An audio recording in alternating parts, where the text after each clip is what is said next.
How prepared are you for a disaster? We'll speak to a North Forsyth family who will share their story of survival from an overnight house fire and why they believe they are still alive today. Plus, what you need to know about the upcoming census. It's all right now on Your Forsyth.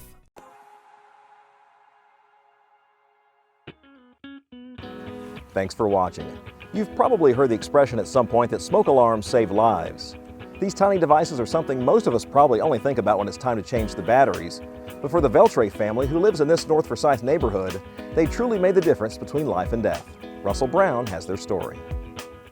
Just a week before Christmas last year, the Veltre family in North Forsyth experienced a night they will never forget. It was a little after midnight. We have a special needs daughter that lives with us. We have 6 kids, but just one. She's the only one at home. And she was asleep upstairs with her door closed. We were asleep downstairs with our doors closed. We have a master on the main plan. And smoke alarm went off in our bedroom that awakened us. I got up first and went out into the hallway, and I saw a glow coming from the dining room. Turned the corner, and the dining room was engulfed in flames. And then she shouted to me, "It's a fire." I'm like, "What?" I said more, but what? And I jumped up and ran out, and at first I looked at it like, this can't be real. After briefly attempting to fight the fire themselves, the family had to make a difficult decision. By the time we walked out, we did not know if the fire had been extinguished. We just decided that the smoke had become too high, and we didn't want to have an inhalation problem. So I said, unlock the front door for the fire department and let's go. And the fire was directly below one of our cold air returns. So it was on, so it was basically inhaling all of that smoke into the air and then pushing it out, and it went into our kitchen. And so as the lights were still on, and I looked at it, I couldn't believe the cloud that was probably right about eye level here. And I'm not the tallest person in the world. I'm only about 5'8", 5'9", and it was pretty bad. And I'm like, we have to get out of here. So we unlocked the front door and ran out the back. And then we just waited. How quickly were you able to get back into your home? The fire happened on December 19th, and we just moved back in less than 2 weeks ago. The Forsyth County Fire Department was able to determine that the fire was caused by a faulty extension cord in the family's living room. Honestly, where that fire was, if it wasn't able to be controlled and if we couldn't get everyone to put it out and everything, it would have been really bad because it was right on the other side of our staircase. So if that wall would have gone up and we couldn't get our daughter out, we would have had to get her through a fire wall of some type. So it could have been so much worse. So what role do you think the smoke alarms played in all of this? It sounds like it was probably the most vital. I mean, if they were not working properly, we would not be sitting here, honestly. As I explained, we have a master on the main floor plan. So the way code is there's a smoke alarm in every sleeping area, but because our bedroom is on the first floor, that was the only smoke alarm on that floor. So the smoke went all the way up through the foyer and upstairs to the end of the hall before the first smoke alarm went off. And that triggered all the others. So that was the point to where we were awakened by the one in our bedroom. But clearly, if they had not been working, we wouldn't be sitting here. Unfortunately, it's so imperative to make sure that they're working and having them connected if at all possible. Because in this situation, had they not been connected, we may not have been awakened. Ours might not have gone off. You know, they always joke you had one job, you had one job. Well, it had one job, and one job was to wake us up, and it did what it had to do, so we're very thankful. Forsyth County Senior Fire Prevention Training Officer Bridget Butinsky agrees that had the smoke alarms not been in working order, the Veltre's story could have ended much differently. This family followed every guideline we give about testing them and replacing the batteries and having working smoke alarms that are less than 10 years old. So they actually did everything we want, and they worked. They did exactly their job. Butinsky says that where the Veltre smoke alarms were placed was also key in saving their lives. She says that when placing smoke alarms in any home, there's a simple rule of thumb to follow. Our suggestion is inside every sleeping area, outside every sleeping area, in every living area, and on every floor. And the reason we say inside the sleeping area and outside the sleeping area is because we actually want you to close the door when you're sleeping, because that will actually buy you more time to hear the alarm and escape something in your house. When we had a post-fire discussion with the Forsyth County safety folks, we looked at each other. We're sitting on our stairs after the discussion, and we were both almost in tears, realizing how close we were to losing our lives and being that person that everybody knew about at Christmas when you hear it on the news. But we were the anonymous people that nobody heard about, and we got to live our lives. Tell you the truth, I'm scared of a lot of stuff right now. I'm concerned about all these little things that could cause problems. Even where I put things down when I'm working, we're hanging a lot of stuff right now, my tools. I'm very careful about what I put them, closing up knives and things like that. But when it comes to fire preparedness, you have to be very aware of what could happen.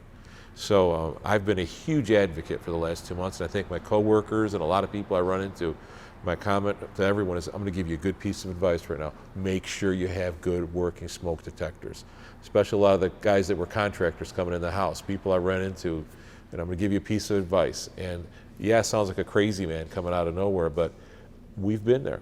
And I'm very happy that a lot of folks at work said, oh yeah, we've had the one disconnected in the first floor because every time we cook. Well, first of all, learn how to cook right. You won't have that problem.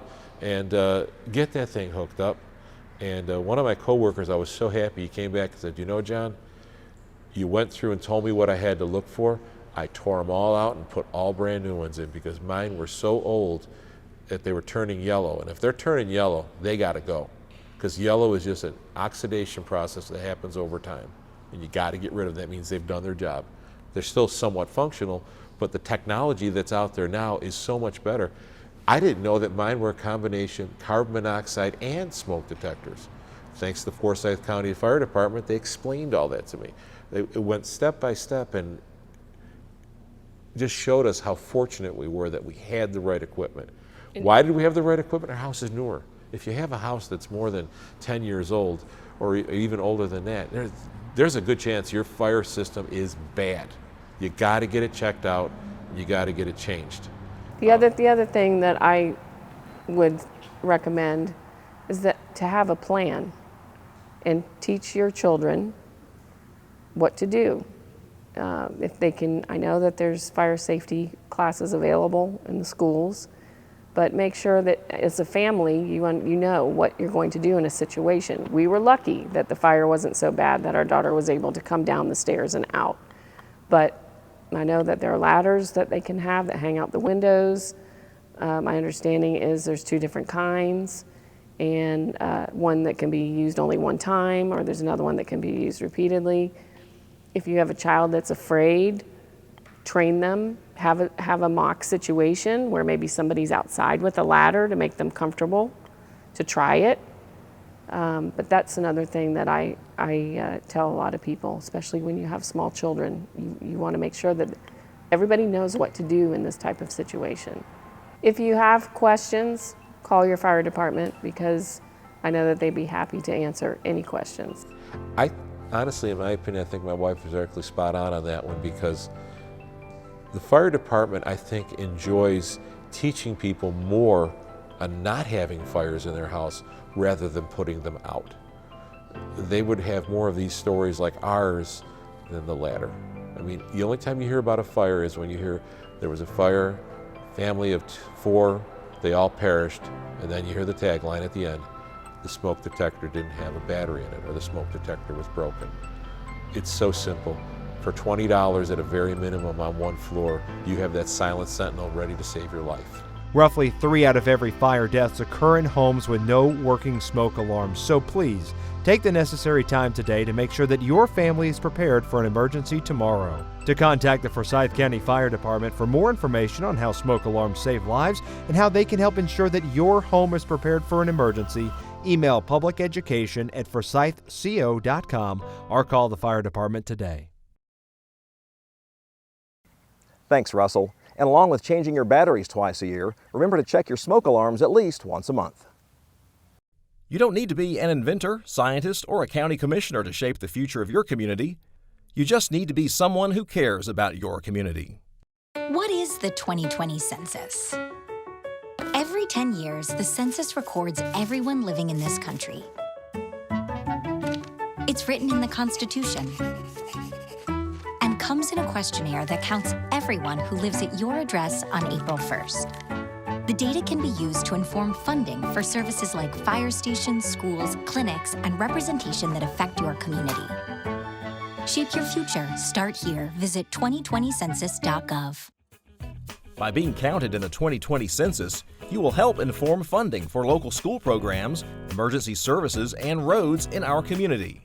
To get started, visit 2020census.gov. That's all for this episode. Remember to connect with us on social media for all the latest Forsyth County government news, and visit us online at forsythco.com. Thanks for watching.